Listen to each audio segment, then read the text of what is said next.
I want you to picture a scenario for a second. And it's honestly the stuff of nightmares. You wake up one morning, you are 27 years old, but your mind is just, it's a blank slate. Right. Everything before age 17. Yeah. Gone. Just a complete black hole where your childhood, your high school years, your first crush, all of that should be. Which is, a terrifying baseline for anyone. You're essentially a stranger walking around in your own body. Exactly. But then it gets worse. You're handed this lifeline, which is a diary. And it's not just a casual, dear diary, today I ate toast kind of thing. It's this incredibly passionate, detailed account of a love affair you apparently had with a man you absolutely cannot remember. So naturally you cling to it. You do. It's the only evidence that you even existed before the memory loss. So you traveled to meet him. You're desperate for that connection. You see him. He claims to be the man from the pages. But there's just nothing. No spark at all. No butterflies, no spark, just this really cold chill down your spine. Because looking at him, you suddenly realize you don't recognize him at all. And then the paranoia kicks in, right? Like, is he lying? Or am I just completely losing my mind? See, it's interesting because you're framing this like a tragic romance. But looking at our notes, that sounds way more like the opening statement of a murder trial. Well, you are not wrong. That is precisely the vibe we are stepping into today. Welcome to the Deep Dive, everyone. Today we are unpacking Melody of Secrets, the 2025 to 2026 mystery thriller series from GMMTV. And we should probably address the elephant in the room right off the bat. Please do, because I know what some of you listening are probably thinking. You hear GMMTV, or hear Boys Love, and you think, okay, is this going to be another fluffy university romance where they, I don't know, accidentally brush hands in the engineering faculty? Yeah, if you go into the show expecting that kind of fluff, you are going to be severely traumatized. This is not a rom-com. The sources categorize this firmly under the gothic noir and psychological thriller genres. Let's pause on that, actually. Gothic noir. That sounds really heavy, almost like a literature class. What are we actually talking about here? Because I'm picturing vampires in trench coats. Not quite vampires, no. When the critical analyses talk about Gothic noir in this specific context, they're talking about atmosphere and psychology. So think crumbling old family dynamics, oppressive secrets, and this constant, heavy sense of doom hanging over everything. And the noir part. The noir brings in the cynicism. So you have extreme moral ambiguity. You have characters who are completely trapped by their pasts. It's a psychological thriller that happens to feature a romance, sure, but even the romance is, well, it's weaponized. Weaponized romance. I really like that phrase. And we have a massive stack of sources to pull from for this one. We've got episode breakdowns, we have psychological character profiles, critical reception from IMDb and My Dramalist, plus some really fascinating thematic analyses of the show's musical motifs. And our mission today is to essentially cut through all the wild plot twists, and there are so many of them, to figure out what this show is actually trying to say. Because beneath all those thriller elements, it's using this concept of stolen identity to launch a really savage critique on toxic parenting. Right. So let's set the board for everyone. We have our protagonist, Botphleng, who is played by Kasidet. He's a 27-year-old crime journalist, which, by the way, feels like an incredibly dangerous job for someone who has massive gaps in their own memory. I mean, psychologically speaking, it's actually the perfect job for him. He's obsessed with finding the truth out in the world because his own internal life is a complete lie. So Botphleng receives this mysterious diary detailing the romance with a man named Tankhun. And usually in these kinds of dramas, the diary is the holy grail. It's the map that's supposed to lead him straight to his soulmate. Right. So he travels to his hometown to meet Tankhun, who's played by Jiratchapong. And usually this is the exact moment the music swells, you get the slow motion, the tears, the, oh, I've missed you so much. But according to the episode breakdowns, that is not what happens here. Not even close. This is exactly where the thriller kicks into high gear. Botphleng meets Tankhun, and his gut instinct isn't love at all. It's pure, unfiltered suspicion. He immediately feels like he's looking at an imposter. I was reading through the summaries for those first 3 episodes, and the dynamic is just wild. It's described less like a courtship and way more like a police interrogation. Botphleng is actively trying to trick this guy up. That's a cat-and-mouse dynamic that the critics absolutely loved. Botphleng isn't just playing the passive amnesiac victim, he's testing Tankhun constantly. Let's talk about the fruit test. There's this one scene that kept coming up in the notes, something about five-star fruits. It sounded completely bizarre on paper. What was actually going on there? Oh, the dinner scene. It's actually brilliant. So Bopeng remembers, or at least he thinks he remembers from the diary, that his lover had these very specific, somewhat pretentious tastes, specifically rating certain fruits. Okay. So he deliberately serves Tankhun these specific fruits to see if he reacts the way the diary says he should. It's a very subtle psychological trap. If Tankhun is the man from the pages, he'll know the code. If he's a fake, he'll just eat the fruit normally. That is so calculating. Yeah. And then there's the scar, which seemed like an even bigger smoking gun to me. Yeah, the scar is the hard physical evidence. The diary explicitly mentions a distinct scar on the lover's wrist. But the Tankhun standing right in front of him has perfectly smooth skin. Which is a huge red flag. Exactly. Now, a normal person might just ask, hey, did you get laser removal? But Bopeng is thinking like a journalist. He's thinking, who are you and why are you pretending to be my ex? But here's the kicker that makes it so much more complicated. Bopeng is an unreliable narrator. The thematic analyses point out something really cool about how the show uses visuals here. The color grading, right. Yes. When Bopeng has these flashbacks to his past, everything on screen is soft, hazy, almost like it's got an Instagram filter over it. But the actual reality he's walking through in the present is sharp and harsh and cold. It's a brilliant visual cue that his memories are either completely fabricated or highly idealized. But we really have to give credit to the other side of the table here too. Tankhun isn't just sitting there sweating under Bopeng's glare. Right, because of his background. Exactly. This is what creates that intense intellectual tension. Tankhun isn't just some guy, he is a criminologist, and his specific specialty is body language. Wait, so he knows he's being tested? He knows absolutely everything. He can read Bopeng's microexpressions, he knows Bopeng is lying to him, and he knows Bopeng is testing him. That is wild. So you have a crime journalist trying to outsmart a criminologist, both of them pretending to be totally in love while actually playing 4D chess against each other. The reviewer said it's incredibly stressful to watch. As if that wasn't enough pressure. All of this is happening while a literal serial killer is on the loose in their town. It's literally day one. The exact day they meet, a serial murder investigation begins. And Inspector Dao, played by Yang Ploi-Shampoo, enters the scene, and she immediately marks Bopeng as her prime suspect. So his internal monologue isn't just, does he love me? It's, does he love me? And also, did I brutally murder someone during a memory blackout? Precisely, and the visual style totally reinforces that intense paranoia.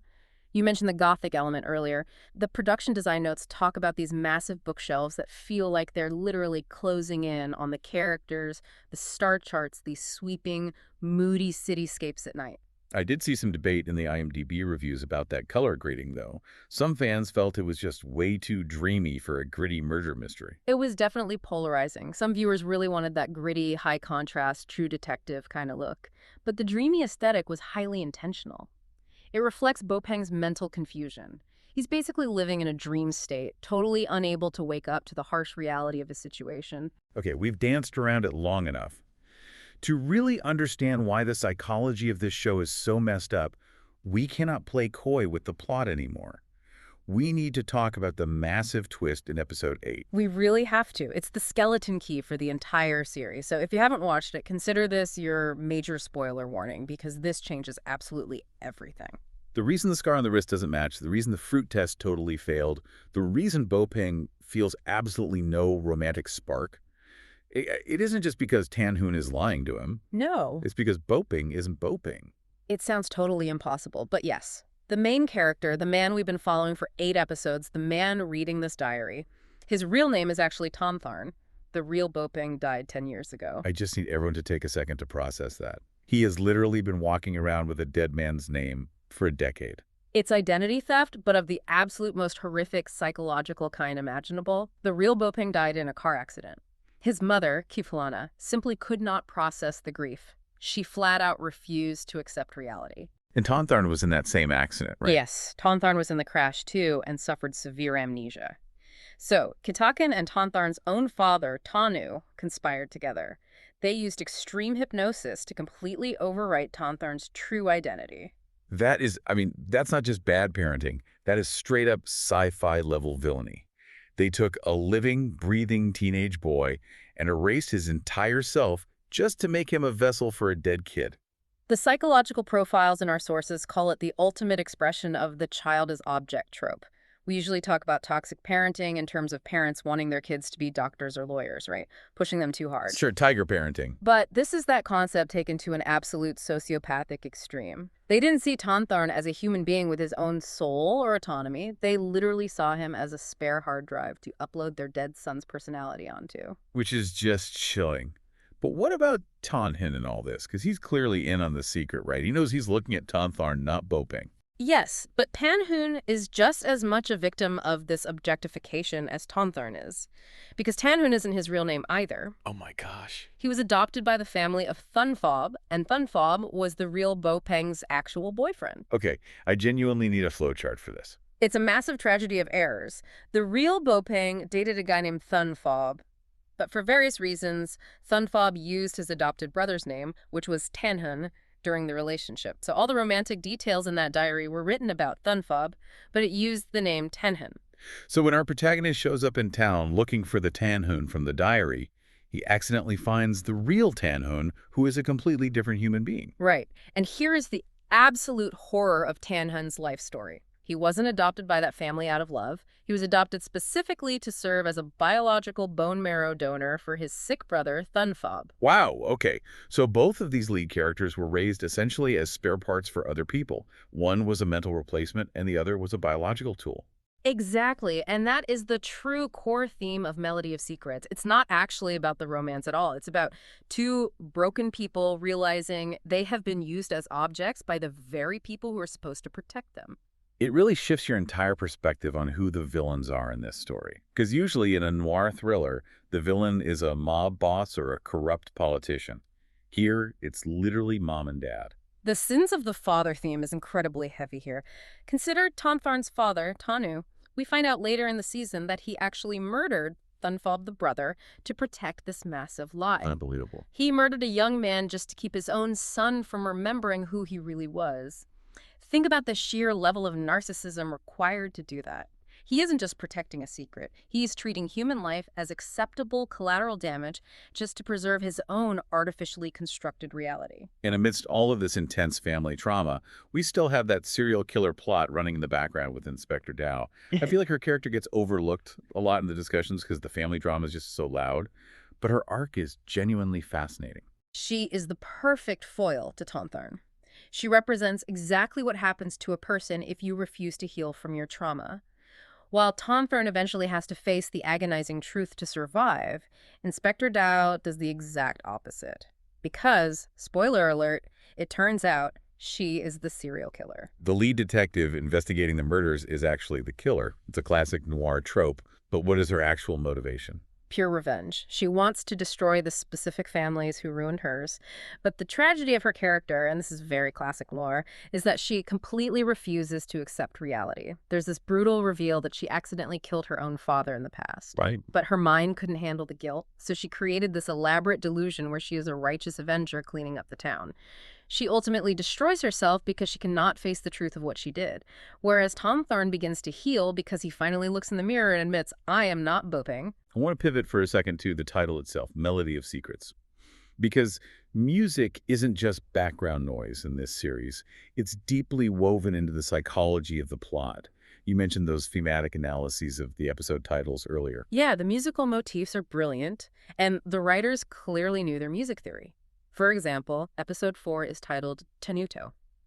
In music notation, a tenuto mark means you hold a note for its full value, maybe even leaning into it a little longer, really pressing the key. And how does that translate to the show's plot? It represents holding on to trauma, pressing into that emotional pain long past the point where you should have let it go. And then you have episode 5, which is called arpeggio.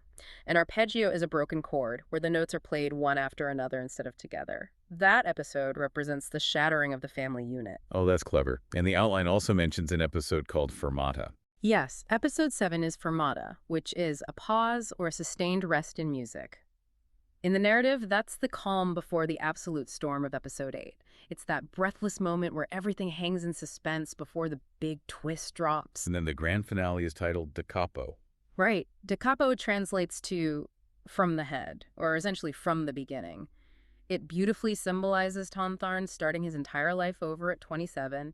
He's not continuing the Song of Bopeng anymore. He's starting a completely fresh composition as himself. The violin plays a massive, very physical part in all of this, too. There's that recurring nightmare sequence where he's violently smashing a violin. That is probably the most visceral symbol of the identity theft in the whole show. See, the real Bopeng was a violin prodigy. So after the hypnosis, the parents literally forced Tantharn to play the instrument to keep up the illusion. But muscle memory is a real biological thing. Exactly. His conscious, hypnotized mind is telling him, I know how to play this, but his hands, his physical body have absolutely no idea what to do.